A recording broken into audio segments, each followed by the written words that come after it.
سيد المرسلين وعلى آله وصحبه وعلى آله وصحبه أجمعين صلى على النور المبين أحمد المصطفى سيد المرسلين وعلى آله وصحبه أجمعين وعلى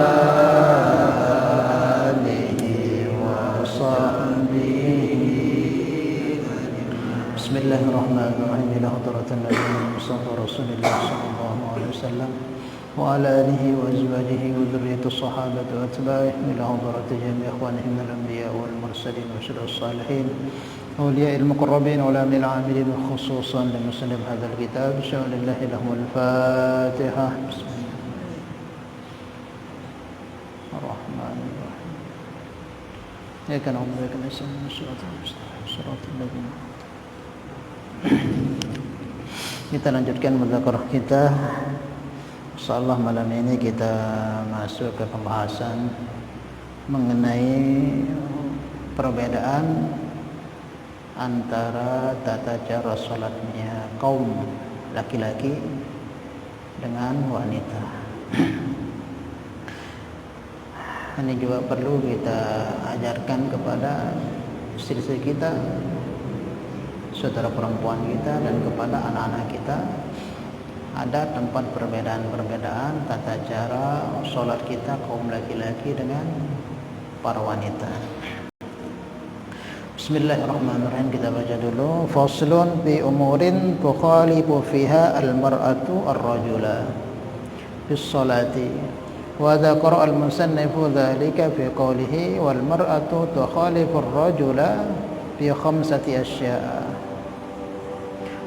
Wasal membahas tentang perkara-perkara tukhalifu fiha al-mar'atu ar-rajula, perkara-perkara yang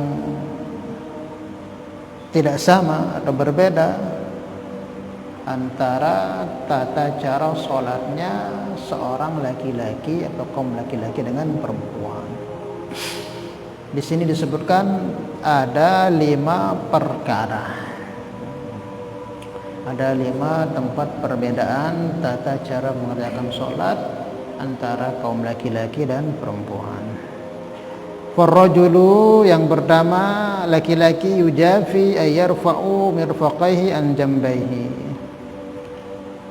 yaitu yang pertama, laki-laki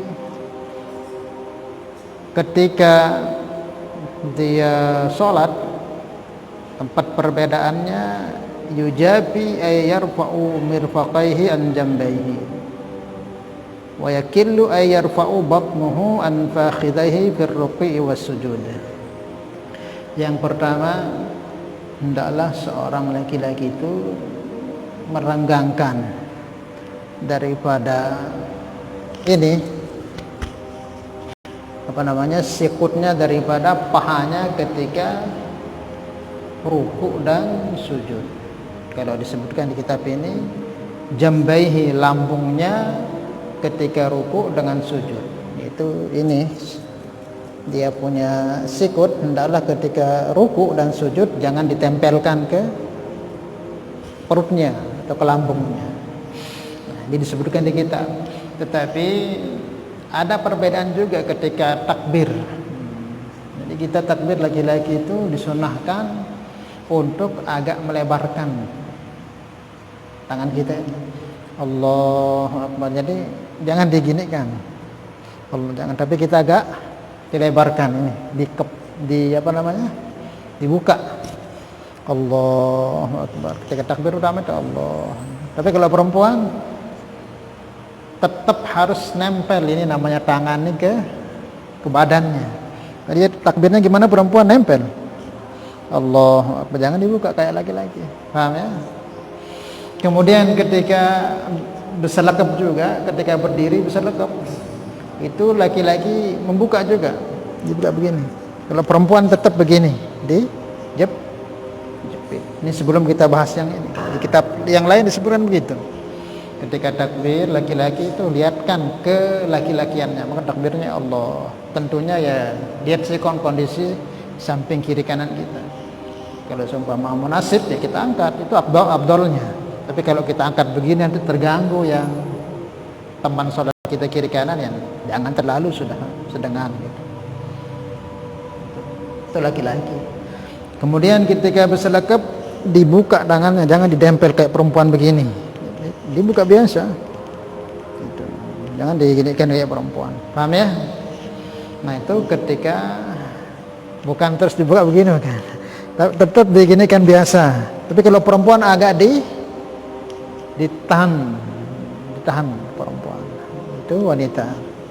Kemudian ketika ruku juga, nah ini yang dibahas di kitab ini, yaitu yujabi ayarfa'u mirfaqahi an jambaihi wa yaqillu ayarfa'u batnuhu an fakhidaihi fi ruku'i was sujud. Ketika ruku dan sujud ini sikutnya jangan sampai dekat ke pahanya ketika ruku, ketika sujud, dan ke perutnya ketika ruku. Anda bisa praktekkan? Nah, ruku. Nah, ruku itu usahakan laki-laki itu agak dibuka.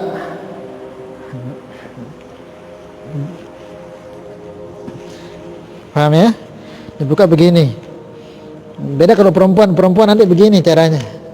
Harus nempel anunya ini, sikutnya ke dadanya. Kalau laki-laki dibuka. Paham ya? Jangan laki-laki begini. Kalau laki-laki begini, tangannya begini. Paham ya?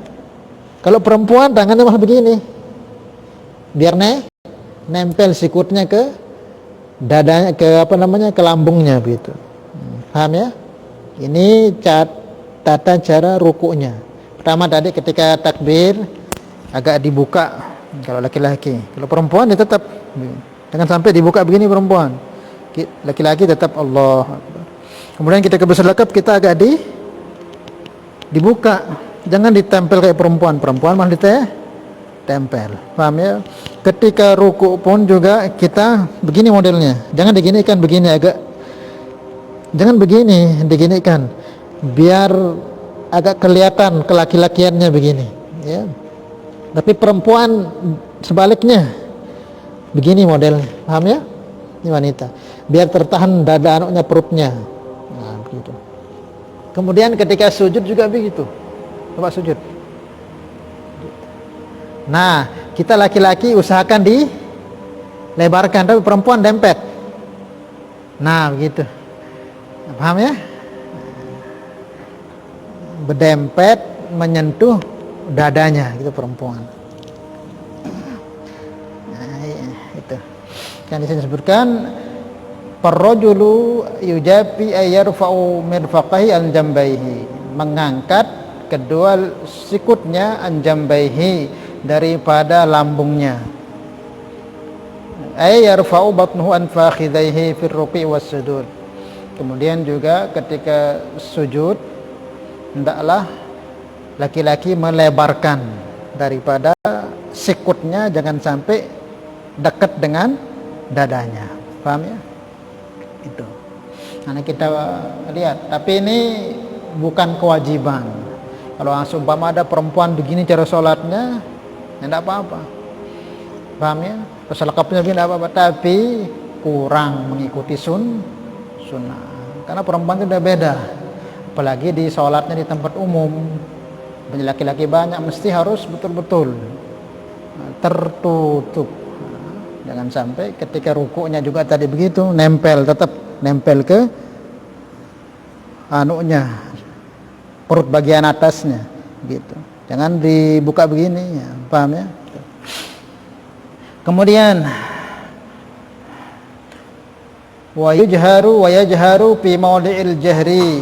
Kemudian dia mengeraskan, laki-laki nih, suaranya di tempat sholat-sholat yang memang sunnah untuk mengeraskan suara. Seperti misal maghrib, isya, subuh, sholat Jumatan, sholat Idul Fitri, Idul Adha, walaupun siang sunnah dikeraskan suaranya. Itu bagi laki-laki. Tapi kalau perempuan, nah, apalagi sholatnya itu di dekat laki-laki yang bukan mahram, tidak dibenarkan untuk mengeraskan suaranya, kecuali kalau memang dia sholat antar perempuan saja. Ada musola khusus untuk perempuan, maka di situ dibolehkan mengeraskan suara sekitaran didengar oleh para wanita yang ada di belakangnya yang sholat bersamanya. Tapi kalau dipasangkan speaker, kalau sampai kedengaran suara sampai keluar, apalagi pakai speaker atas, maka hukumnya tidak boleh bagi wanita. Paham ya? Sebaliknya daripada laki-laki. Kalau laki-laki disunahkan dikeraskan. Paham ya? Kemudian wa idza nabahu ay asabahu syai'un fi sholati sabbaha. Ketika terjadi sesuatu yang menimpa imamnya, misalnya ada kekeliruan atau kesalahan, mungkin ada ketinggalan daripada sunnah hayat atau abaat yang dikerjakan oleh imam, maka itu makmum mengingatkan daripada imamnya, sabbaha, dengan membaca tasbih, subhanallah. Jadi yang punya kewajiban itu, yang pas di belakang imam itu yang punya kewajiban untuk mengingatkan. Maka sangat dianjurkan, ditekankan, pas di belakang imam ini orang-orang yang memang ngerti sholat, ya, orang yang alim lah gitu, sehingga nanti kejadian apa pada imam itu mungkin dia batal atau mungkin dia keliru, sehingga bisa diingatkan. Tapi kalau yang di belakang itu nggak ngerti tata cara sholat itu, ya sekedar sholat saja, tidak tahu tata cara sholat itu, nanti ketika imam salah bingung dia mau ngapain, imam batal nanti bingung dia mau ngapain, jadi berantakan sholat jamaah jadinya. Paham ya? Kadang sebagian tempat itu kalau ada imam salah itu, yang belakang diam saja, malah yang bilang kata subhanallah tuh yang di pojok-pojok itu subhanallah karena yang di belakang ini orang nggak ngerti gitu. Nah, maka usahakan pas di belakang imam itu orang-orang yang ngerti atau yang biasa jadi imam, supaya nanti kalau ada imam kekeliruan, ada yang ditinggalkan daripada sunnah-sunnah, bisa mengingatkan, atau mungkin terjadi batal pada imam, dia bisa maju. Paham ya? Kemudian wa idza nabahu ay asabahu syai'un fi shalat sabbaha. Jika terjadi sesuatu hal dalam salat, maka menegurnya seorang makmum itu dengan mengucapkan subhanallah. Fayaqul subhanallah biqasdi dzikri, dengan niat mengingatkan, dengan niat zikir. Jadi menegur imam yang lupa sunnah hayat atau lupa ngerjakan sunnah-sunnah yang lain atau hayat atau abaat begitu, maka ketika seorang makmum menegur dengan ucapan subhanallah, mesti dalam hatinya niat untuk niat zikir. Jadi kalau hanya negur saja batal, bisa jadi batal. Maka di sini biqasdi dzikri faqat au ma'alam, atau boleh juga dia niatkan zikir dibarengi dengan niat mengingatkan. Kalau niatnya zikir saja tidak batal. Kalau niatnya mengingatkan sama zikir juga enggak batal. Awil atlaqa lam tubtil shalat, atau dia mutlakkan. Niatnya kedua-duanya sudah mengingatkan juga, zikir juga. Awil i'lam faqat batalat, tapi kalau hanya ingatkannya, menegurnya itu hanya untuk mengingatkan saja, enggak ada niat zikirnya, batal. Karena dalam sholat itu kita tidak boleh berhubungan dengan sesiapapun daripada makhluk, fokus kepada Allah. Paham ya? Maka kalau mengingatnya itu subhanallah hanya untuk mengingatkan saja tanpa niat zikir, murni ingatkan saja, maka bisa batal sholatnya orang tersebut. Tetapi kita kan biasanya refleks dengan subhanallah, dia sempat niat apa zikirnya, ya sudah ketika mengucapkan itu tanamkan dalam hati zikir juga kita niatkan. Kadang kita nggak tahu tiba-tiba imam itu salah tiba-tiba dia sempat mengingat untuk niat zikir, langsung kita katakan subhanallah, ya sudah niatkan selepas itu niat zikir. Karena kita kan nggak tahu imam itu bisa saja mendadak ketika seharusnya tahiyat awal langsung berdiri, lihat berdiri itu kita langsung subhanallah tanpa mikir niat mengingatkan atau niat zikir. Nah, ketika sudah ucapan itu tanamkan dalam hati niat juga berzikir. Paham ya? Kalau murni hanya niat mengingatkan saja di kitab disebut di kitab ini membatalkan. Awil i'lami faqat batalat salatuhu. Tapi kalau hanya mengingatkan saja enggak ada niat zikir, maka batal salatnya. Paham ya? Kemudian wa auratur rajuli ma baina surratihi wa rukbatihi amma huma falaysa minal awrah wala ma fawqahuma. Kemudian yang terakhir perbedaannya, ini laki-laki aja dulu. Laki-laki kalau ada kesalahan dari imam maka dia ucapan subhanallah dengan niat untuk zikir dan sambil mengingatkan atau untuk zikir saja. Kemudian yang terakhir yaitu aurat. Laki-laki auratnya ketika sholat atau di luar sholat juga, itu ma baina surrah wa rukbah, pusar dan lutut, itu auratnya. Maka di antara keduanya itu di bawah lutut itu bukan aurat, atau di atas pusar bukan aurat. Maka seumpama ada orang sholat pakai kereng doang atau pakai celana doang, ya pasang celananya atau sarungnya di atas pusarnya terus dia sholat sah. Kalau seumpama ya kepepet pakaiannya tidak ada atau pakaiannya basah semua, maka sah, karena aurat salah satu daripada syarat sholat itu yaitu menutup aurat. Nah, auratnya laki-laki itu yaitu antara pusar dengan lutut. Di bawah lutut bukan aurat, di atasnya pusar bukan aurat. Ini seumpama kepepet begitu. Tapi kalau kita punya pakaian banyak, kalau kita sholat nggak pakai baju walaupun tertutup aurat kita, ya nggak boleh, hukum kurang adab, su'ul adab dengan Allah Subhanahu. Tapi yang menutup aurat, iya, kamu menghadap kepada raja kayak begitu ditendang gitu. Apalagi menghadap kepada Allah. Pahamnya itu perbedaan, 5 perbedaan daripada tata cara sholat laki-laki dengan perempuan. Kita ulangi lagi. Pertama, kalau di kitab ini merenggangkan sikut dengan perut ketika ruku dan sujud. Nah, ketika ruku ya perempuan nempel terus ke dadanya. Ketika sujud juga nempel sikutnya ini ke dada yang dibuka begini. Kalau laki-laki dibuka. Nah, laki-laki tetap dibuka ketika rukunya dibuka, ketika sujudnya dibuka. Bahkan tambahannya ketika takbir juga dibuka laki-laki. Ketika bersedekap juga agak dibuka begini, jangan begini kayak perempuan, begini laki-laki. Kemudian tambahan juga di kitab lain, posisi kakinya laki-laki itu usahakan tetap posisinya 1 jengkal. Ketika ruku 1 jengkal, ketika sujud 1 jengkal, ketika berdiri juga 1 jengkal. Paham ya? Ketika berdiri itu posisi kaki kita ini 1 jengkal gini. Nanti ketika ruku tetap 1 jengkal.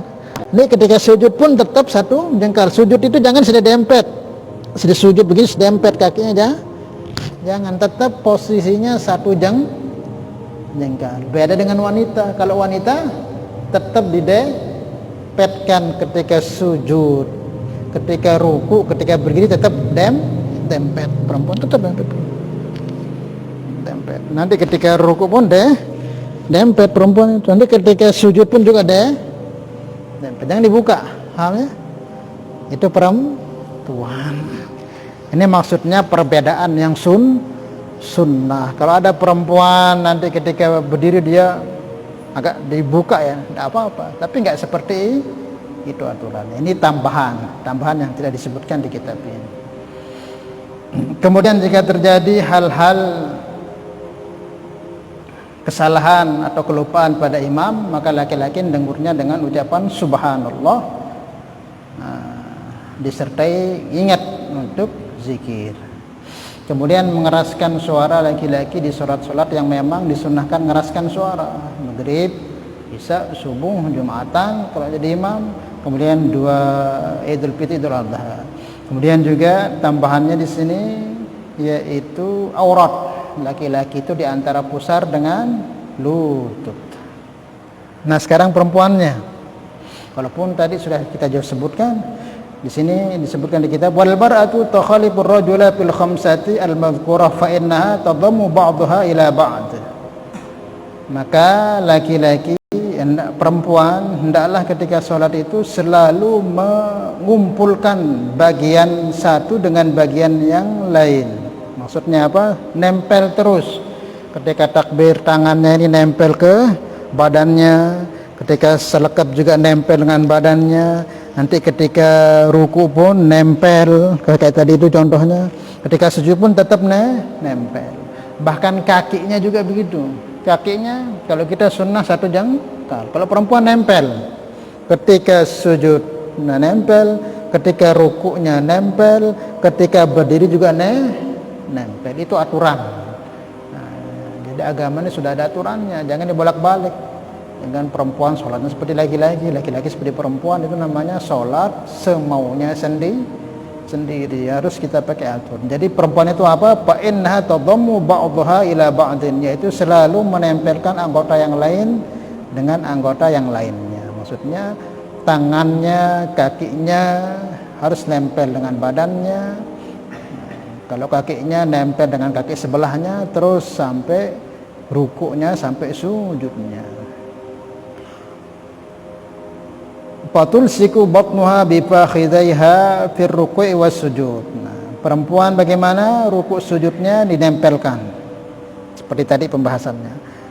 Sama saja ini wa takhfadu sautaha in salat bihadratir rijali al ajnabi. Kemudian meririhkan suaranya ketika sholat di dekat para kaum laki-laki yang ajnabi, yang bukan mahramnya. Fa in sholat muparridatan anhum jaharat. Tapi kalau dia sholat sepi daripada karangan laki-laki, sekumpulan para wanita saja, mungkin ada majelis taklim perempuan, jadi sebelum tuan gurunya itu datang, mereka sholat asar dulu, hanya khusus perempuan saja, maka keraskan suaranya di antara mereka kalau ada yang jadi imam. Paham ya? Wa idza nabaw syai'un fi sholati safaqat. Nah, ini yang tepat bedanya juga. Jika terjadi kesalahan dari imamnya yang wanita tersebut, maka hendaklah menegurnya bagaimana? Bukan pakai subhanallah perempuan, tapi safaqat. Safaqat itu apa? Tepuk tangan. Bukan tepuk tangan begini. Ini perempuan itu tepuk tangan maksudnya gimana? Sini bidorbi batnil yamin, bidorbi batnil yamini, batnil yamina ala dhahris shimal. Itu dengan memukulkan tangan kanannya ke punggung tangan kiri. Jadi kalau seumpama imamnya ini salah, maka menegurnya perempuan itu dengan memukulkan tangan kanan ini ke punggung tangan kiri. Bukan begini, bukan, nanti ini gerakan lebih dua jadinya. Jadi diamkan sudah. Begini, paham ya? Kalau seumpama ini di antara sholatnya perempuan dengan perempuan. Tapi kalau laki-laki negur perempuan, kalau perempuan negur laki-laki nggak bisa, perempuan sholatnya di jauh jaraknya di sana. Jadi ini seumpama mereka berjamaah antara perempuan dengan perempuan, kalau imamnya perempuan itu salah, maka cara negurnya begini. Maka shopnya laki-laki dengan perempuan itu beda. Kalau kita sama-sama laki-laki berjamaah, maka shop kita dengan imam itu usahakan tidak nempel. Jadi jarak 1 shop sudah gitu. di sini imam di mihrabnya, makmum di sana. Tapi kalau perempuan nggak nempel dia perempuan itu, paham ya? Jadi nggak bisa jauh, sehingga nanti kalau seumpama imamnya di sampingnya salah, jadi cukup dia gini kan sedikit kedengeran, paham? Tahu nggak cara sholat jamaahnya perempuan? Kayak kita sholat berdua. Kalau kita kan sholat berdua gimana? Jarak kita hanya berapa senti dengan, yang penting tidak sama dengan imam. Minimal ya 1 jengkal. 1 jengkal agak berada di belakang imam, itu cara perempuan. Jadi kalau porsi umpama nanti ini digunakan untuk perempuan sholat, maka di sini makmum di garis ini, ke imamnya di sini udah. Paham ya? Jadi tidak kayak kita. Kayak kita ini kan jaraknya jauh itu. 1 jarak itu. Tapi kalau perempuan enggak, mau berjamaah kayak apa, tetap posisi imamnya itu depan sedikit dari posisi makmum sampai selesai. Paham ya? Sehingga terjadi kesalahan itu cukup dia begini saja sudah kedengaran bagi wanita. Paham? Ini enggak berlaku kalau seumpama misalnya imamnya laki-laki yang di belakangnya enggak ada jawab, perempuan di sana begini. Enggak begitu. Ini khusus untuk mereka kalau sholat berjamaah antara perempuan. Paham? Wa idza nabu syai'un fi sholati safaqat, jika terjadi kesalahan di sholat tersebut, seumpama imam yang tadi keliru meninggalkan salah satu sunnah, maka menegurnya bidarbil batnil yamin ala dhahri shimal, dengan memukulkan tangan kanan ke punggung tangan kiri. Jangan begini. Sebagian menyontohkan, sebagian ustadz itu begini cara nyontohkannya. Nanti ini begini, ini bisa salah, ini bisa gerakannya lebih nanti. Ngangkat nih, wah 2 gerakan ini. Belum lagi begini udah 4 jadinya. Bisa batal nanti jadi. Maka cukup ini aja digerakin. Paham ya? Jadi jangan disebutkan di sini juga, walau darabat batnan bi batnin bi qasdil la'bi walau qalilan ma'al ilmi batalat salatuha, ma'a ilmi tahrimi batalat salatuha. Tapi kalau ada perempuan itu negur imamnya yang keliru atau yang salah, kemudian dia memukulkan kayak orang berkopok tuh, batnan bi batnin, anggota bagian dalam dengan yang dalam gitu. Dan dia tahu keharamannya itu batalat salatuha, maka batal sholatnya wanita tersebut. Jangan kalau ada wanita sholat negurnya kayak begini, walaupun sekali biqasdil la'bi, dengan niat main-main batal. Paham ya? Maka tata negurnya pun ya mesti harus pakai tertib begitu. Kan negurnya begini saja gitu. Kalau begini, sebagian ada mengajarkan begini. Nanti ini mesti gerakannya ada 4 udah ini. Ngangkat ini kan 2 nih gerakan. Ngangkat ini ada 2. Gerakan ini sudah 4. Belum kembalikannya lagi seperti begini sudah 6 gitu. Tanpa disadari itu, batal sholatnya. Nah, maka yang benar itu apa? Ini aja sudah sekali. Itu yang benar cara menegurnya wanita ketika salah atau keliru daripada imamnya. Ingat ini bagi kalangan para wanita. Gak mungkin wanita mau menegur sholatnya imamnya laki-laki terus dia tempatnya di belakang. Nggak, ini untuk kalangan bagi para wanita yang punya kewajiban untuk menegur, yaitu ya laki-laki, ya bagian kaum laki-laki.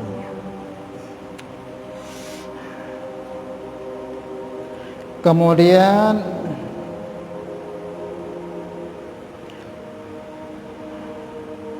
wal huntha kal mar'ati, kemudian laki-laki atau perempuan yang huntha ini yang punya 2 alat kelamin. Nah, orang yang punya 2 alat kelamin ini gimana dihukumi? Dia dihukumi sebagaimana wanita. Ada laki-laki atau perempuan itu punya 2 alat kelamin, maka dihukumi dia sebagai wanita. Seumpama ada kesalahan dari imamnya, nanti negurnya dengan begini juga. Seumpama ada kan orang itu dia bencong. Bencong ini alat kelaminnya satu tapi rupanya kayak perempuan begitu. Padahal dia laki-laki. Selagi alat kelaminnya satu tetap dihubungi laki-laki. Tapi kalau alat kelaminnya dua, maka digabungkan dia dengan kelompok para wanita. Paham ya? Tapi jarang terjadi. Kemudian wa jami'ul badani al-mar'atu al-hurratu auratun. Wa jami'ul badani al-mar'ati al-hurrati auratun. Seluruh badannya para wanita yang merdeka adalah aurat illa wajhaha wa kaffaiha, kecuali tangan, telapak tangan sama mukanya. Wa hadhihi auratuha fis sholati, dan itu auratnya ketika salat. Wa amma kharij sholati fa auratuha jami'ul badani. Adapun di luar salat semua tertutup perempuan. Ini tertibnya mazhab kita Syafi'i. Jadi yang boleh kelihatan ketika salat wanita itu telapak tangan sama muka. Tetapi di luar salat seluruh tubuh perempuan itu aurat. Itu Syafi'i mazhab kita. Tapi kalau Hanafi itu ya, tapi kebanyakan malah Hanafi ini yang prakteknya itu pakai cadar. Kalau mereka itu Hanafi itu perempuan itu bagi mereka itu auratnya itu di luar itu muka sama telapak tangan. Tapi kalau kita mah di luar ini semua ketutup. Tapi kita lihat orang-orang di Muslim yang ada di Afghanistan, Pakistan itu malah mereka yang pakai cadar. Tapi malah kita ya yang seharusnya tertutup semua malah hanya pakai kerudung. Tapi tidak apa-apa. Yang penting ya tertutup. Nah, ini yang perlu kita perhatikan, bahwa auratnya seorang perempuan ketika sholat itu muka dan telapak tangan. Ini tok yang boleh kelihatan. Telapak tangan itu dari pergelangan ini. Bukan ini tok, tapi pergelangan ini. Jadi bagian atas sama ini kelihatan, tidak apa-apa. Dan muka-muka ini apa? Bagian yang kelihatan. Jadi di bawah dagu ini termasuk daripada bagian yang harus ditutup. Maka usahakan kasih muknah istri kita itu menutupi ininya ini, dari sini ketutupannya, paham? Kadang muknah itu ada kan, muknah itu sampai sini pasang. Jadi ini aurat ini. Nah, maka dalam kitab fikih mazhab Syafi'i ini kalau perempuan sholat kegiatannya kelihatan nggak sah sholatnya, karena auratnya kelihatan. Maka berikan muknah yang menutup ini sampai sini. Jadi ini ketutup ini. Bagian muka depannya ini kebuka. Nah, bagian ini apalagi sampai kelihatan lehernya, wah itu sudah. Paham ya? Berikan istri kita itu seperti itu. Jangan diberikan muknah yang kayak kerudung itu kan, kerudung itu ini aja yang ditutup. Jadi ini kelihatan, bagian dalam ini kelihatan, seperti itu. Itu tertibnya. Sama bagian tangan. Nah, bagian tangan. Selebihnya dari sini udah aurat. Maka usahakan ya muknahnya itu ada jepitan karetnya di sini supaya nggak kelihatan begitu. Ini perempuan cara sholatnya. Ini auratnya perempuan ketika di dalam sholat. Muka yang kelihatan depan ini sama telapak tangan, mulai dari pergelangan ini atasnya tidak apa-apa kelihatan, bawah nggak apa-apa. Selain itu tidak boleh kelihatan. Kalau perempuan kelihatan kakinya, jempolnya, batal. Perhatikan sholat sisi kita itu kadang kelihatan kakinya, tumitnya ketika sholat, batal itu, karena itu termasuk aurat. Sekali-kali perhatikan begitu. Jangan sampai nanti istri kita sholat bertahun-tahun nggak ada yang benar cara sholat, ternyata kelihatan semua, kakinya kelihatan, rambutnya kelihatan.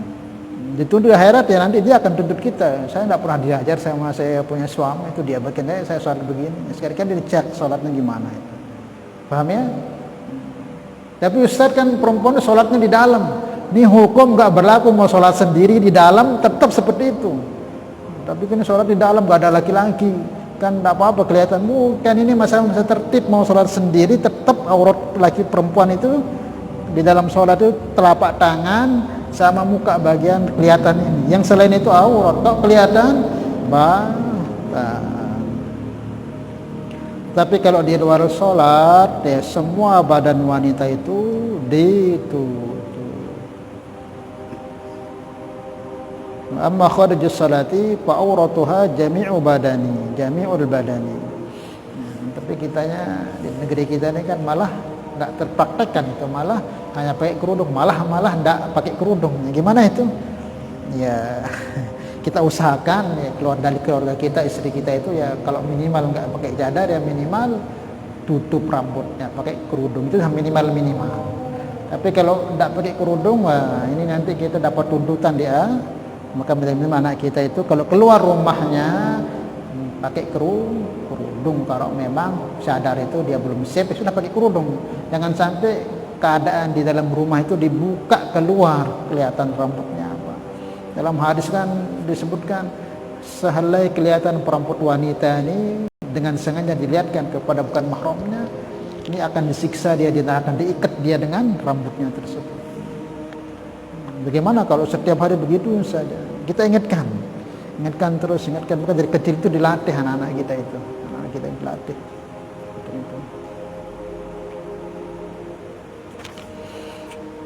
Wallahu a'lam bishawab. Ya, sampai itu mungkin Anda tanyakan. Ya.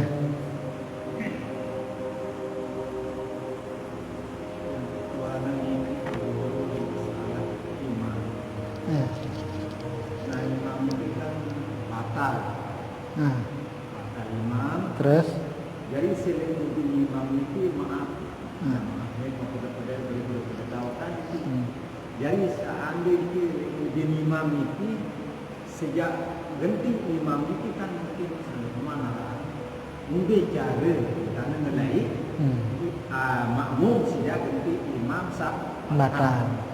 Nah itu perlu jamaah maaf aku ini karena sudah tahu kan.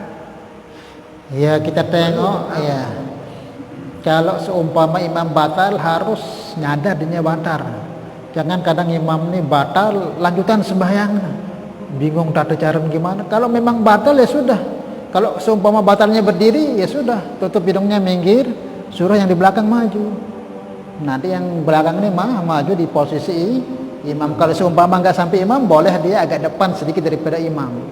Maaf, seandainya biasa kalau dia gentar dulu. Seumpama Sadik Mudi ini dengan biasa ngambil, nah itulah masalahnya. Makanya di belakang itu mesti orang yang ngerti, yang bisa. Sebenarnya dia mudah saja. Kalau memang imamnya batal, yang agak ribet kan kalau seumpama batalnya pas sujud, sujud imam batal kan posisi sujud gimana itu? Ya sudah, dia bangkit dari sujudnya, dia godet makmumnya atau CP sudah batal gitu. Kalau sujud kan nggak bisa, masa dia makmumnya kelamanya ngangkat orangnya. Jangan begitu. Jadi kita tegur CP dia sudah, saya batal, sudah maju. Apa? Ya sudah nanti ini makmum bangkit dulu dari sujudnya, Allahu Akbar. Seumpama masih ada berdiri, nanti dia maju sudah selangkah aja, selangkah. Yang penting tidak sama dengan imam, sudah lanjutkan sholatnya berjamaahnya. Kalau mau los nanti sampai ke imam juga nggak apa-apa. Tapi bagusnya sudah selangkah saja, apalagi rakaatnya sebentar lagi sudah akan selesai dan nggak nyambung bergerak nanti, paham ya? Langkah ini Pak Guru tempat makmum saja imam. Yang penting posisinya jangan sampai sama dengan makmum. Boleh sida di tengahnya juga bisa, atau sida kalau seumpama masih ada rakaat ya sudah sampai ke imam. Cuman nanti begitu itu posisinya kosong di situ itu, kosong. Ini ngisi itu juga kosong. Di situ kosong. Kalau bergerak terus di belakang jadinya ya sudah, gimana caranya? Maju aja sedikit tetap sida itu terisi karena sudah posisinya agak depan. Intinya jangan sampai posisi makmum dengan imam sama. Boleh sudah maju sampai ke mihrab juga, cuman kosong nanti itu. Nah, boleh sudah selangkah saja sudah lanjutkan. Maaf Pak Guru coba. Dari ini tempat maaf Pak Guru. Silakan. Dari ini tempat makmum. Nah, imam itu kan sekitar satu langkah bisa, atau sudah ke depan juga bisa. Tidak apa-apa, yang penting dedek pada posisi sini kan cuma tidak boleh. Ya. Paham ya? Paham deh ini. Cuman kan ini jarang, bahkan tidak pernah kita lihat terjadi. Nah, biasanya keumpama,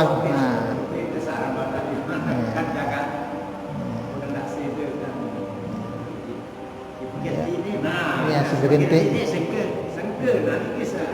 Sebenarnya nggak sengke, karena jarang terjadi dan kita memang nggak tahu. Sebenarnya dia mudah saja. Kalau kita imam, kadang yang susah itu kita yang imam ini.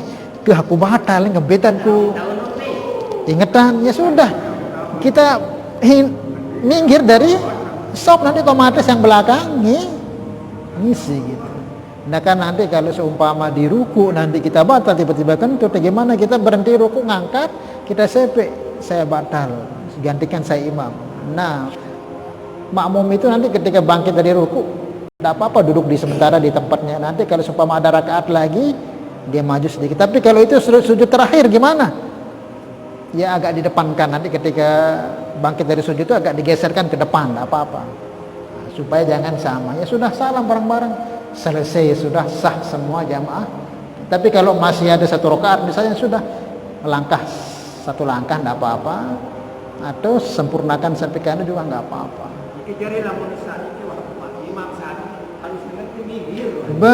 Dendek dari orang masa kadang ada imam selesai aneh sembahyang terus dia batal, dosa besar dia nggak punya adab dengan Allah, dia nipu makmumnya. Nipunya kenapa? Mimpin makmum yang tidak batal, terusnya tidak punya adab dengan Allah. Orang yang tidak ada wudu itu, tidak ada suci itu nggak boleh sholat, harus suci. Wallahu a'lam bishawab. Maksudnya? Misal imam sahabatnya batal keluarnya tinggal mau ke pinggir atau mundur gitu. Kalau ada jalan kayak begini kan ada pintu ini, ke sana sudah. Kalau seumpama jamaah banyak, ya lo mojok duduk di situ. Nggak usah ganggu. Nggak usah. Pokok lantai itu. Tapi kalau ada pintu,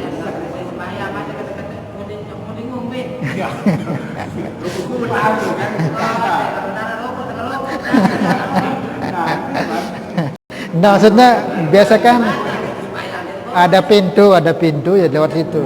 Seumpama pintu nggak ada, jamaah banyak, diam saja. Tapi Ustadz, kalau saya diam kan saya nggak ikut sholat berjamaah, insya Allah dapat tidak pahala jamaah. Tapi kalau sudah bergerusok, jagain namanya ganggu. Insya Allah tetap udah mau pahala. Niatnya kan tidak sengaja gitu, tiba-tiba batal. Tidak ada kayak orang yang sengaja mau kentut ketika sholat, itu nggak ada kan, itu tidak sengaja. Nah, tapi kalau ada pintu ya di sini udah kayak begini, cepat keluar sudah, nanti supaya dapat berjamaah lagi.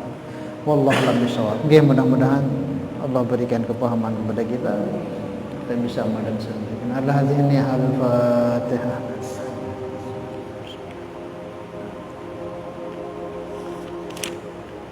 Ya kan Salatullah salamullah ala Rasulillah. Salatullah salamullah ala Yasin Habibillah.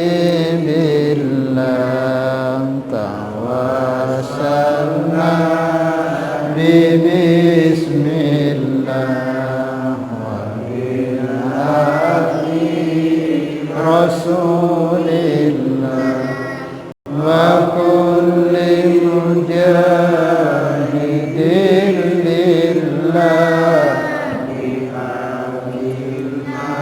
hadriya Allah. Subhanallah bihamdi, subhanallah bihamdika, asyhadu an la ilaha illa anta astaghfiruka wa atubu ilaik. Wassalamualaikum warahmatullahi wabarakatuh.